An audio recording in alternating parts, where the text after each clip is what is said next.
Hey guys, Andrew Strout here in the sideboard. I'm here with Tom Ross, two-time invitational champion, all-around big timer, and we're here to talk about your standard deck. Yep. So you have shown up with white-blue heroic.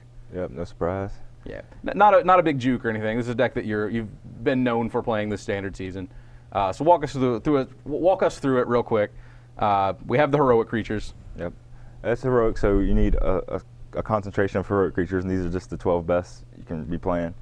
The optimal draw is having a favorite hoplite with an ordeal on turn 2. Okay. But the deck goes through its it puts the bad cards on the bottom of the line. You go through your deck pretty fast with all the cry effects, and Battle-Wise Hoplite really helps. Okay. You just draw gas throughout the whole game, and Hero of Azorius really enables the big draws that the deck is capable of. All right. And casting multiple ordeals a turn. Kind of adds that element of explosiveness.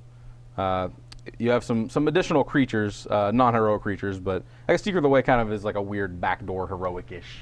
Yeah, effect. It triggers whenever you cast any non-creature spell. So you don't want, if you have a bunch of heroic creatures in play and only capable of targeting one of them, then the other guys don't get a bonus. But this guy you can have in conjunction with another this heroic creature, and they both get an effect from whenever you cast a card like Ordeal of Thassa. Okay.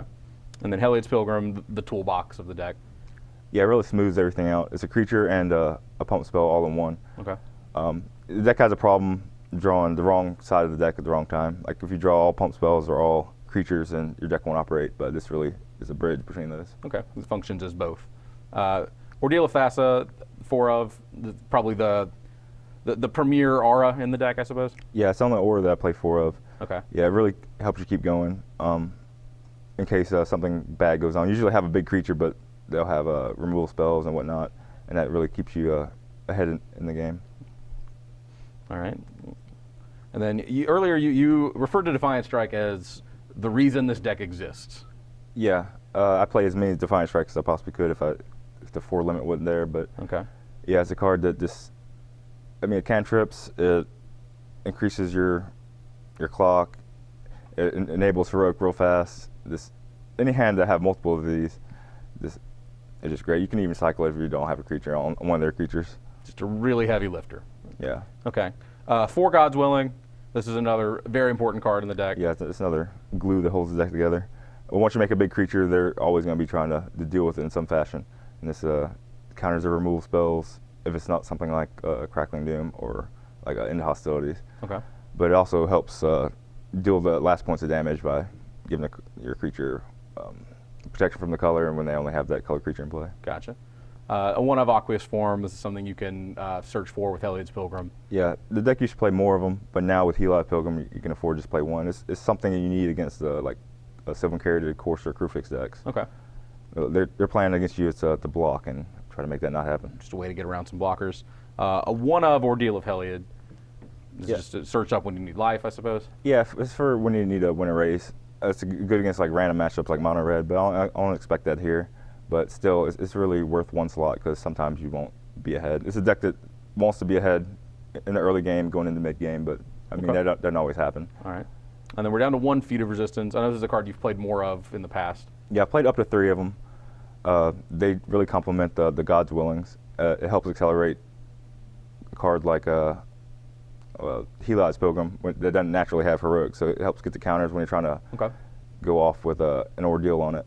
But yeah, the deck wants about 7 protection spells. 4 God's Willing is non-negotiable, but Feat of Resistance, and you'll see on the next slide, the Stubborn Denial and the Janis Presence. Okay. Just diversify it. Just mixed it up with the kind of the second tier protection spells. They're good at different times. Okay, and then 2 Stratus Walk, basically just extra copies of aqueous form, I suppose.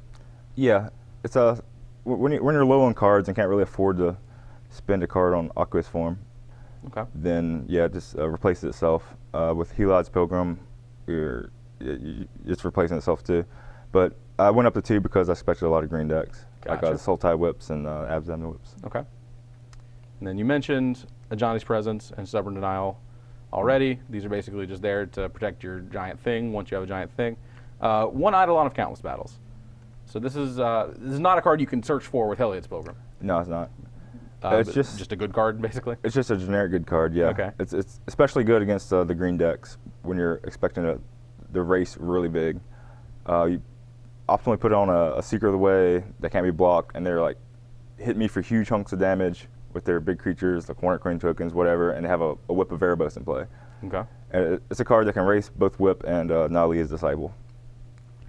If they start chaining those. Yeah, I've done 60 damage with this card before. That's and a lot of sometimes damage. it's necessary against Sure. green decks. It's just your heaviest hitter then. Okay.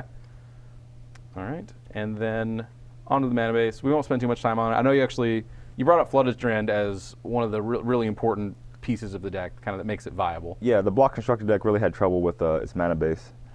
It only had Temple of Lightman, I think that's really it. It had a bunch of mana confluences, but yeah. It enables some delve cards out of the sideboard, but really it just fixed the mana base. Sure. Yeah, we have 10 dual lands here, and so an 11th with the mana confluence. This is a deck that needs to hit both its colors. Yeah, I play with 2 or 3 of them. Drawing 2 is awkward sometimes. Drawing 1 is usually manageable. Okay. But before we get to the sideboard, I want to talk to you a little about what you're expecting out of this tournament. Because it's a small tournament. You can probably predict what some people are going to be playing, so I don't know how much that informs your sideboard choices. But what do you expect the field to look like?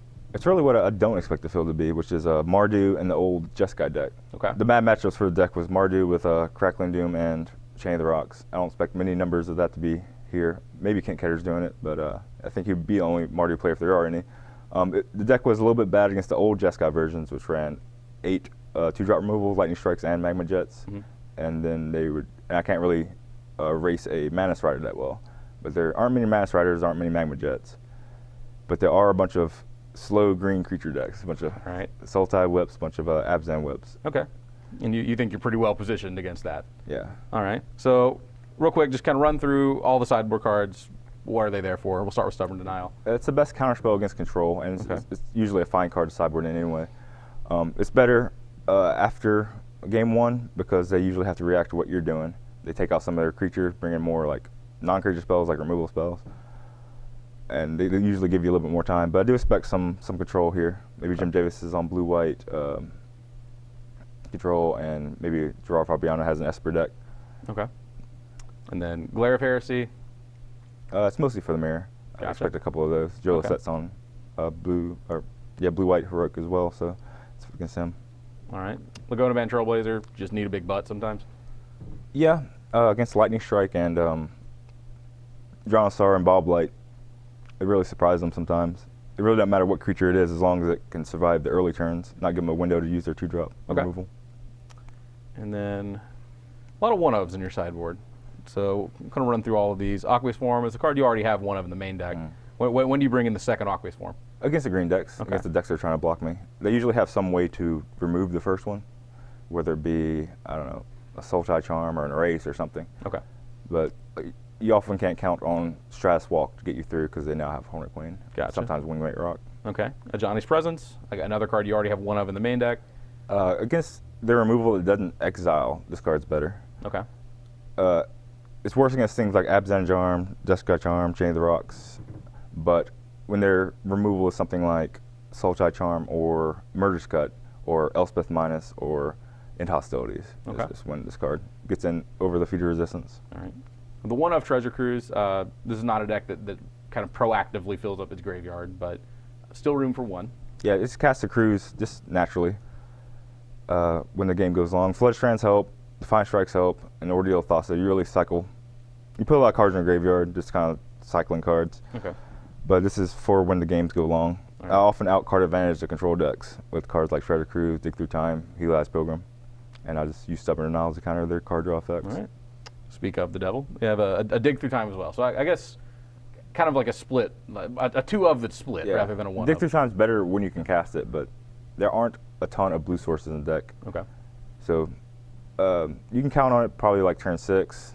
Sometimes turn 5 you can't. Though a lot of times you have to use Flood Strand just to get planes or in the early game. You have a hand of like a Temple of Lightman, a bunch of planes. Mortal Obscenity. This is a tutorable with Heliad's Pilgrim. Yeah, I found it to be pretty good. It's mostly against the whip decks as well. It's a little bit slow against the Jeskai Ascendancy decks, but it's a card that is not dead. Erase is dead sometimes, so you're just kind of sitting waiting for them to do something. Right. Or waiting for a target, but this you can actually make progress with it, even if they don't have an enchantment. You can always trigger your heroic and get a little bit of a buff out of it. Yeah. Okay. And then race, of course, also for the whip decks, I assume. And then rounding things out, a Triton Tactics and a second Ordeal of Heliad. So where do we need these? Triton Tactics is against the mirror somewhat, and it's against the Jeskai Tokens deck. The Tokens deck has a bunch of damage-based removal. Okay. And against that deck, you really want to be attacking and blocking kind of equally. So you want to be aggressive, but also be able to block their big attacks. And it's a card that kind of fills that gap. All right. All right. Well, this deck is certainly in your wheelhouse.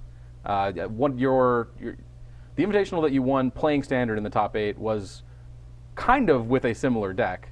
So certainly playing guys, pumping them, guys and tricks, that seems to be what you're up to. Yeah, I usually play a proactive creature strategy that can play different roles if necessary. Yeah. I mean, the Ball Slide deck couldn't, but it was at a time where going underneath people was very good. Sure. Yeah, and this seems to be a strong choice and certainly one that you're familiar with. So thanks for coming in and talking to me about it. Thank you. Good luck tomorrow. Stick around. We've got plenty more coverage coming of the Players' Championship here in Roanoke.